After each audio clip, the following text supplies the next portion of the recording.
Did you ever see him? A little stocky guy. You're too skinny. When I knew him, he was really old though. Yeah. When we were kids, we used to tease him. Just to get him to swing the belt out of it. We wanted to see if we can get away from being hit. All us kids, and he knew that. So we would tease him, he'd say, now go on your way, but he only tell you once. The second time, you got it with the belt. And he'd take that belt off, whack, somebody would get hit, never miss. So in a series of... so you can identify with Bill Cosby's... No, I identified him with this here guy on television. What was his name? The fastest, strong guy with the gun. He had a series. Quick Draw McGraw? No, what's his name? He had a series that ran for quite a few years. Oh, I don't know. Jesus, it's on the tip of my tongue. So, Connors. No, But Bill Cosby used to tell, he tells a story about how his father had the longest arm, the fastest belt. Whack! You could be, you'd think, well, I'm going to make it this time. You'd be at the front door, he'd still whack, get you. Now, you know the best part of that there, what do you call it, a concert or whatever it is, that tape he made? The best part I liked, when he got to the point, he says, you know, I never knew what my name was when I was a boy. He says, it was me and my brother at home, but I never knew what my name was. He says, he called my brother, you son of a bitch. And then he called me and he said, Jesus Christ. He says, and that's the only two names we heard all through our boyhood. He says, when I went to college, I guess that's how he put it, when he went to college, they asked him his name, he scratched in his head. He says, I think it's William, but my father always called me Jesus Christ. You got to hear that. The way he puts it on, he's good with it. So Well, he's also... was Grandpa a kidder? Yes. Like to laugh a lot? He liked the kid as long as you let him alone, but don't interfere him and don't get him mad. Now, he could be either way. There was no in between with my father. It was, when he was in a good mood, he could do anything. When he was in a bad mood, shut up, sit down, you know. Stay away from him. But, Well, I heard losing at cards would put him in a bad mood. yes. Yes. And for him to lose, you had to cheat, and that's what your father was great at. Oh, to cheat him? He would cheat, and then the old man would catch you on, you know. Well, I mean when he played with his friends, other men. They played. Oh, he was serious. My own I man. heard if he lost, He lost. everybody stay away from him. If he lost to certain guys, certain men, that was considered not a good player, that's when he felt bad. But if he lost to a guy that was good, you know, he took it as, well, I lost, that's all. But I guess that's where Louis and Sammy got the idea of playing cards. I never wanted to play cards because he used to bring people in the house to play cards, and he never drank, my father. He might take a glass of wine now, maybe another one an hour or so later. He kept his mind clear while he was playing.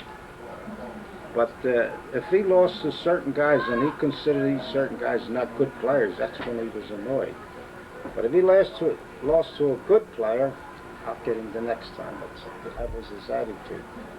But him and Sammy used to play a lot in the house. So I used to go out, I couldn't stand it. Sammy would try to confuse him. I don't know how it works, because I don't know anything about cards. He would try to confuse him. I know my father. I could see him trying to confuse him. And how about Nanny? She was Was she always... interactive? Was she expressive? She stayed out of his way. She just respected whatever he did. That's my husband. He's the leader of the house. And one thing I'll say, the house came first. What I meant by the house came first. Food had to be in the house. We had to have clothing. And had to be fuel to keep the house warm. I used to bring my friends in so they could warm up. There was no heat in their house. They had no cold. We broke our neck all summer, even all winter. Well, we couldn't afford to buy coal anymore. We had these two German brothers used to cut down dead trees and they bring them to the house and we saw them. You remember them days? You should remember that. We used to cut these trees up into fire logs and we never felt cold. Never had a cold house. And there was a storage room, cold storage room where you kept Basement. fruit, nuts, things like No, that. that was Well, the the front room, that was a Yeah. store, and we never used that as a living room. We had the living room Yeah. next to it. We kept that there, they kept the heat down, so Yeah, it it was would be always around chilly. 65, and we had an ice box in there. And in the kitchen, we had a refrigerator after they got rid of the ice box. And There was always fruit. Oh, it had everything. Everything, Bins, you had everything. big used to Wouldn't- buy, kegs of, we call them biscuits. Remember the biscuits and biscuits? oh, We used to buy them by the 10-pound box. Now the box was like this, and deep like this. That thing, like the anise toast. yeah. Anise toast. Oh, she always had them. I loved them. But you just about got a week out of them. They go down and, but come next week would be another box. And Yeah, I yeah, always thought she made them. no, you had to go downtown to get them. Oh. Did Nanny make homemade spaghetti? Oh, Oh, yeah. that's all we ate. Homemade. Everybody made it then. Yeah. I remember Freddie Giuliano's mother, watching her make it over at their house one day. Yeah. Well, see, today you don't have to make homemades. No. Yeah. I don't know if they sell them up here, homemades. Oh, but- I've made them already, though. Yeah, but you don't have to make No. them because the kitchen gets all messed up, flour all over the All floor. over the Yeah, it's floor. an all-day affair. Yeah, you go down to this place, P&S, you buy homemades, a pound, 2 pounds, whatever you want to buy, raviolis, the amount you want. And they're the closest to homemades, other than what if you want to buy in the supermarkets. I remember she'd make the big loaves of bread. Oh, that was But she, I mean, just like the advertisement on that one flour bag. I don't know if you've ever seen it. Sarasota. Sarasota. That's right. And shows you the woman with the big round It's a loaf little of bread. boy, he's cutting And the he's, bread. is it a boy? Oh It's a yeah, little he's boy. cutting the bread. And that's the way Nanny used to cut it. I used to She admire, used to wanna- I used to she's admire gonna that cut her little boy throat. on that picture. You'll see it on a 5-pound bag of flour. Be a big He's knife. cutting. So one day nobody's looking, so I get this loaf of bread. What could I have been, about 9 years old? And I'm cutting and cutting. I forgot that when my old man sharpened knives, you could shave with them. So I'm cutting, the darn thing slipping right across my leg. Oh gee. So my sister Rose, she was always ready to do something, so she taped it, bandaged it. So I couldn't keep that from my father. And that must have taken 2 weeks to heal. Good thing it was in the summertime because I wouldn't have gone to school with a tape on my lip. It took a while to heal, but it didn't leave no scar or anything. Didn't leave, I was told it didn't leave a scar because I went with it. But if I went and dug in, then it would have left a scar if I had cut underneath the skin. But I remember she used to take, and it was like a treat to us. I loved it, and I tell people today, and they go, "Oh my God!" But she would take that fresh made bread. Well, it wasn't fresh made. The What first she would do- loaf. She would take an older loaf. No, this. No, wait. Go ahead. And then she would take and she'd break a piece off. It would be hard, Yeah. and she'd sprinkle it with hot water from the tap. Then she would take and she'd put olive oil on it and salt and pepper. Well, I don't recall that. And I loved that. What I That's recall, what she used to give to us when we kids. used to come home from school at 12 o'clock, the first loaf would come out of the oven. Yeah, that And it was. was like this, and she'd cut it down the middle, flip it over, sprinkle olive oil, black pepper, and salt. Then she'd cut it in pieces like pies. Oh, that was delicious. Well, she would do the same thing after it started getting hardened. I- Only she would moisten it No, with the hot only water. thing I would remember after that, remember we had them big cans of Alige saltines? We had the big cans of Oh yeah, yeah. I And remember. when you took tin- them out, you had to wash all the salt off. They were the tastiest things. And you fix them with a little bit of oil, vinegar, salt and pepper, to taste. Then that's where we called it wheat gold bread. See, the inside of that bread never got hard. No, The crust was so thick, it protected it. but the crust would get real. Do you have the recipe?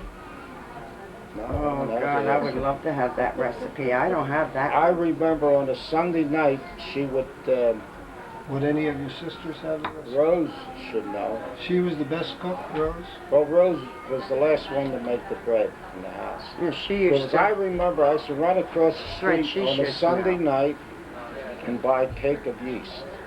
One cake, 2 Mm-hmm. cents it used to cost. And she used to put this flour in a big pan. Oh, that big pan was like this. She put the stuff in there. And only one cake of yeast? That's That's all. all. One cake. And then That. she would stay up because that thing would rise, and then she'd hit it and go down again. And then everybody would go to bed, and she'd be down in the morning about 5 o'clock, and my father had a trough made out of good white pine, and they would empty this. Well, when it come down, the morning thing is built up. In fact, it's way above the pan.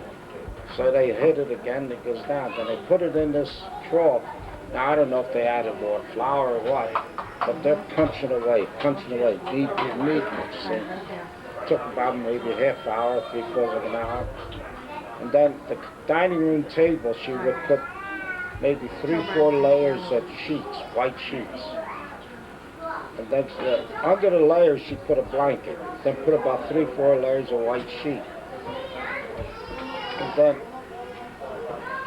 between the 2 sheets, that's where she put the bread there. Because on top of that, she'd have maybe 2 more layers of blankets. These were wool blankets. The table was big. Allow it to rise. Now you're talking about 12, 14 loaves of bread. And my sister and my mother used to punch it, you know, and knead it, and then when it was all done, you had 2 sides of the straw. So my sister would cut so much, it was always the same amount, and she would roll it, then shift it over here. My mother would finish rolling it, shake it, and take it into the dining room and cover it, and it would rise again under the blankets. Then after that, the first loaf would go in the oven, maybe like 11:30, 20 minutes to 12, something like that. So this one day, my mother was sick, and she couldn't come down to make the bread. So she stayed up in bed, and my sister Rose made the bread, and I was helping her the best I could, and put it on the table and all. So Rosie didn't go to school that day. So like 11:30, 20 minutes to 12, you put the first loaf in the oven. The doctor comes, it's about a little after 12, and she already pulled that first loaf out. Well, that whole house smelled of that bread. Mm-hmm. It smelled of that bread, so Dr. Consomo was his name. And he's upstairs tending to my mother, you know, and he says, "What do I smell?" And he says, "That's homemade bread." He said, "Well, I got to sample some of that." So he come down, and just then was when my sister cut the first loaf and put the oil and stuff on it. Well, he took a chunk of it and he's eating it. Some other sisters, "Here, take another chunk, eat while you're driving." He says, "I'd like to have a loaf of this bread." So she says, "Well, if you can come back later when the next loaf comes out, I'll give it to you." So he says, "Well, I could be back to say like 2 o'clock, something like that." So when he came back, he got like was the last loaf she was taking out of the oven. She wrapped it. Took, you know, every week he used to come up with a loaf of bread. Did he? Every week. That was good That bread. bread lasted all week. Him and his wife, and I think they had 2 children at that time. So when you sat to dinner, did you have family talking, things like that? That's when you talked about The how only the day ones that was? talked was the older ones. My father, Louie, and Sammy. The rest of us, we had to listen. That was a rule. That was the rule.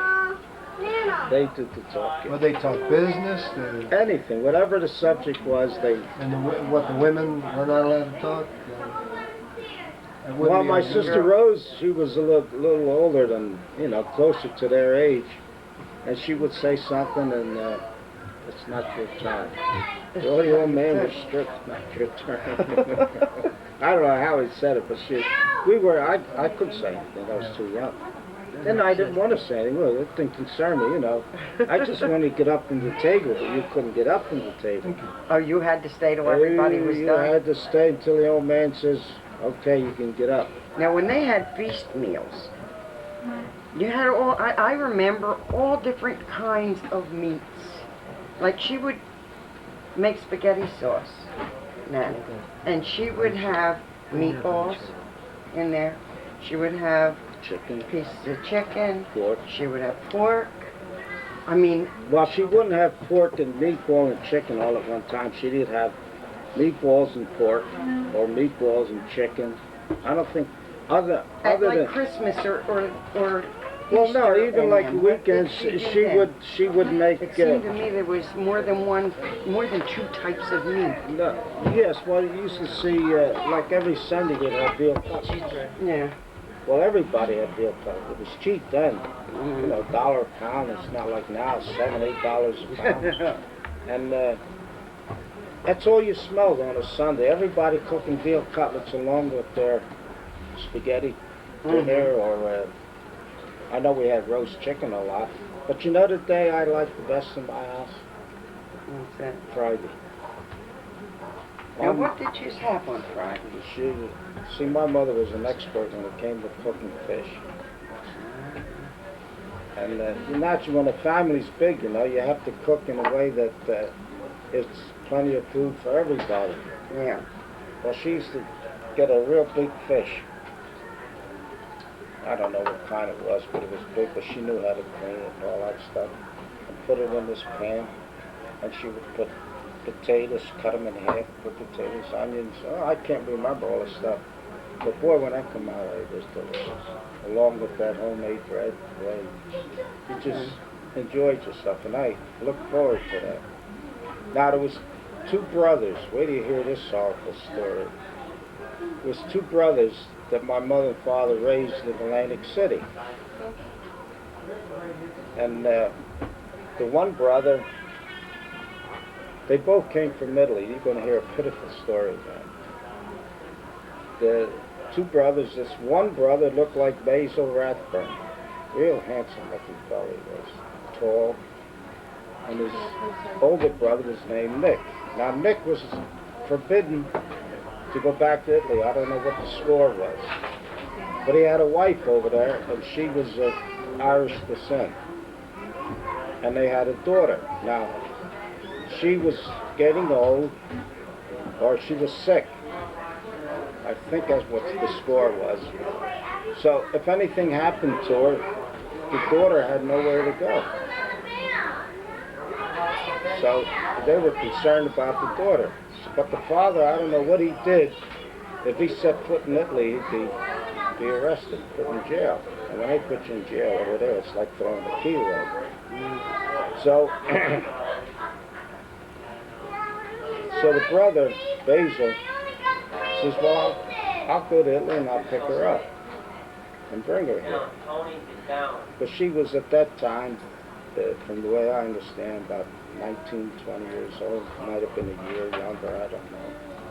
So when The daughter. this is Nick's daughter. You don't know Yeah. this couple. No, it's the same. These two the daughter. boys. And my mother raised these two in Atlantic City because they had no family. And when I got older, you know, they got their own job. Basil was a desk man at one of the hotels. Hotels was a big thing in them days in Atlantic City. So he took time off and went to Italy to bring his niece over here. So when he got over there, he went and got all the legal papers to bring her over. Then he was told she can't leave the country.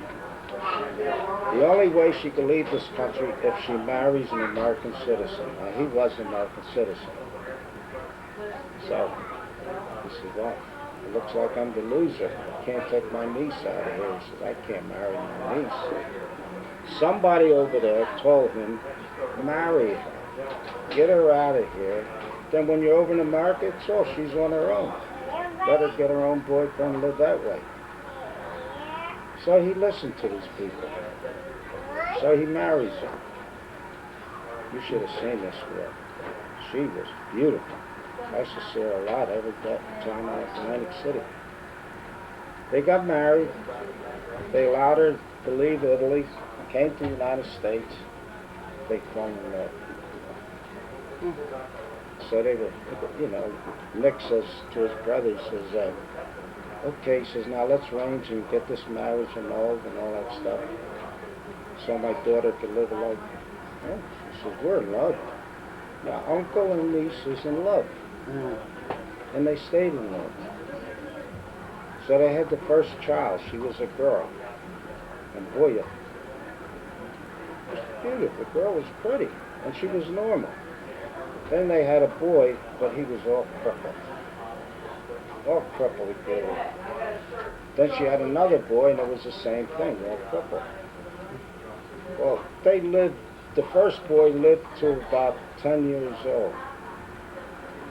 But we're living up here in Philadelphia, and they're still in Atlantic City because Basil's got this here hotel job, you know, he's doing good there. So we got the word that the first boy passed away. So my father and I would jump in the car and we'd go down. So we went down. It was a cold night, but it wasn't snowing. So we stayed there, and they laid that boy out in the casket. You'd never believe he was disformed. They did such a job when he was such a handsome little boy in that casket. The mother cried and cried and cried. She couldn't get over it. We couldn't console her one way or another. Then it started snowing us, and it was cold, but you couldn't stop the people from coming in. There's loads of people coming in there, because he was well known in Atlantic City. So, well, Atlantic City was all white then, there's no blacks now. So, we left, it was about midnight, and we're driving home in the snow. I didn't get back to Philadelphia until about 5 in the morning. That's how bad it was snowing. So we got home. Then I don't know if it was a year later or what, the other boy died. But I don't recall if I went to the second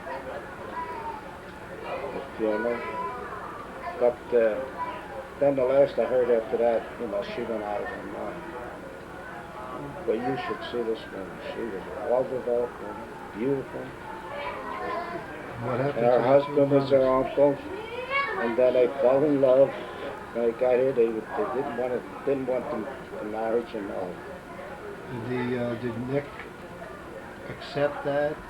He had no choice. He did accept it. He had no And there choice. wasn't bitterness between them? I really don't know. He was such a nice fellow. Now, Nick was maybe 6 or 7 years older than his brother Basil.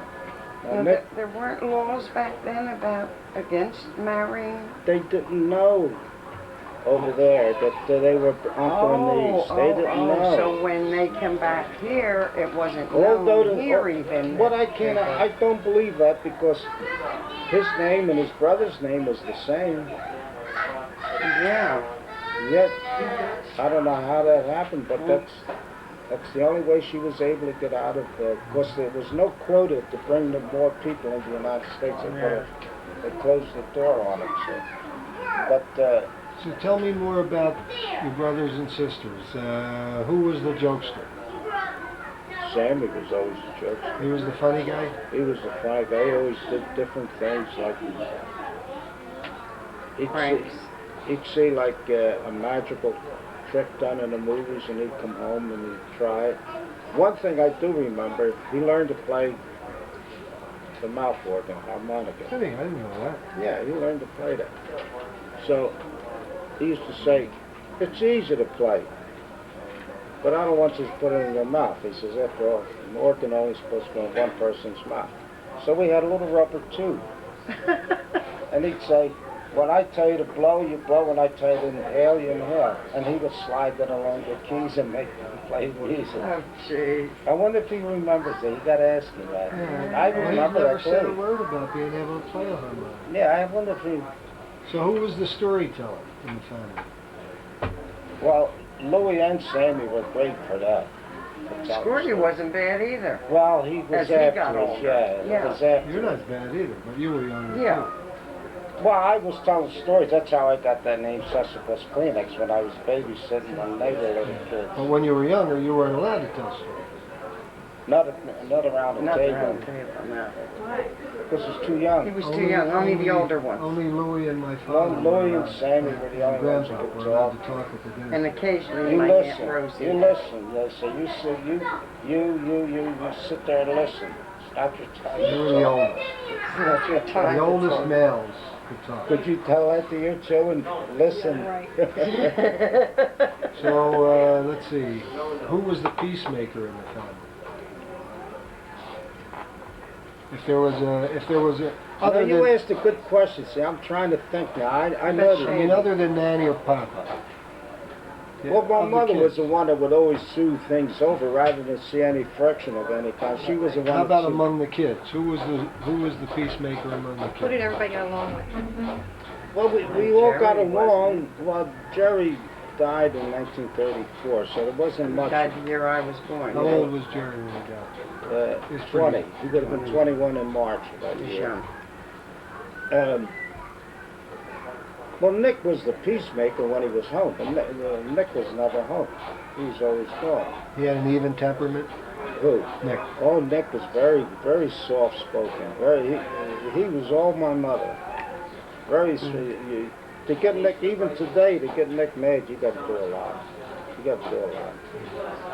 But no, he was the more understanding one, and but he was never home. But when he was there, like when he was in the Navy, and he'd come home every now and then, and if we said anything out of line, he would say, "That's not the way to say it. You shouldn't do that," or you know, things like that. And who was the best problem solver? Well, there I would say Nick when he was home. Now, Louis Well, I was. don't just mean for emotional problems among the family, but if you had a financial thing you had to deal with, or something was broken, who was the person that had the most of the idea? Hey, I know what we could do. Would that be Nick? Well, Nick wasn't home all the years that I could remember mostly. No, Nick, he was a more peaceful one. He never started any arguments. He didn't care to get into arguments. But if anything went on around the house, the old man made the decision who was to correct it, who was to fix it. So But everybody had. Sammy was the one that always did something around the house. I mean, He was mechanical. he fixed the car, and but when it came to do something in the house, like electrical work or something, the old man would call the electrician. Yeah. And I think the reason why he did that, because when something was started, he wanted to see it finished. And you know, when you're kids, you start something, I'll finish it tomorrow. Well, tomorrow could be 2 weeks down the road. You follow me? No, my impression of Grandpa was that he was strict enough that he wouldn't have allowed that. He'd have been there right Well, there that's just making it. sure. Yeah, he wouldn't let anybody start anything. Well, you guys didn't have the skills either for electrical. Well, work when and I stuff. started to grow up, when I got a little older, I did a lot of painting around the house. Mhm. When I was like 15 years old, 14 years old, I'd get the ladder and I'd go up and paint it. We had that big bay window on the side. I'd go up there and scrape the loose paint off, put the primer on it. A couple of days later, I'd paint it. We had them hot water radiators in the